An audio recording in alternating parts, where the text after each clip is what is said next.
ಪಕ್ಷಪಾತ. ದ್ರೋಣಾಚಾರ್ಯರು ಕೌರವ ಪಾಂಡವರಿಗೆ ಗುರು. ಆದರೂ ತನ್ನ ಮಗನಾದ ಅಶ್ವತ್ಥಾಮನ ಮೇಲೆ ವಿಶೇಷವಾದ ಪ್ರೀತಿ. ಹಾಗಾಗಿ ಯಾವ ಶಿಷ್ಯರಿಗೂ ಹೇಳಿಕೊಡದ ಕೆಲವು ರಹಸ್ಯಗಳನ್ನು ಮಗನಿಗೆ ಮಾತ್ರ ಹೇಳಿಕೊಡ್ತಾ ಇರ್ತಾರೆ. ಮಹಾಭಾರತ ಯುದ್ಧದ 15ನೇ ದಿನ ದ್ರೋಣಾಚಾರ್ಯರು ಈ ದಿನ ಮರಣ ಸಂಭವಿಸಬಹುದು, ಒಂದು ವೇಳೆ ಹಾಗೇನಾದರೂ ಆದರೆ ಅಶ್ವತ್ಥಾಮನಿಗೆ ಹೇಳು ಅಂತ ಹೇಳಿ ದುರ್ಯೋಧನನಿಗೆ ಹೇಳ್ತಾರೆ. ಅದೇನು ಅಂತಂದರೆ, ದೃಪದ ಹಾಗೂ ಅವನ ಮಗ ಮತ್ತು ಅವನ ಸೈನ್ಯದಲ್ಲಿಯೂ ಸಹ ಯಾರೂ ಉಳಿಯಬಾರದು ಅಂತ.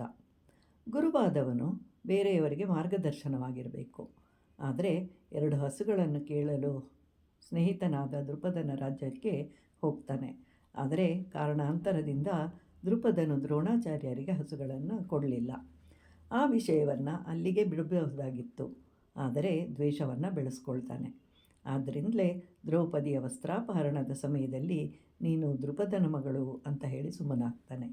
ಆದ್ದರಿಂದಲೇ ದೃಷ್ಟದ್ಯುಮ್ನನು ದ್ರೋಣಾಚಾರ್ಯರನ್ನು ಕೊಲ್ತಾನೆ. ಆದ್ದರಿಂದ ಯಾರು ಯಾವ ರೀತಿ ವರ್ತಿಸ್ತಾರೋ ಅದೇ ರೀತಿಯಾಗಿ ಅವರೊಂದಿಗೆ ವ್ಯವಹರಿಸಬೇಕು ಅಂತ ತಿಳಿಸುತ್ತೆ ಮಹಾಭಾರತ. ಒಳ್ಳೆಯವರೊಂದಿಗೆ ಒಳ್ಳೆಯ ರೀತಿಯಾಗಿ ವ್ಯವಹರಿಸಬೇಕು, ಮೋಸ ಮಾಡುವವರಿಗೆ ಮೋಸವನ್ನೇ ಮಾಡಬೇಕು.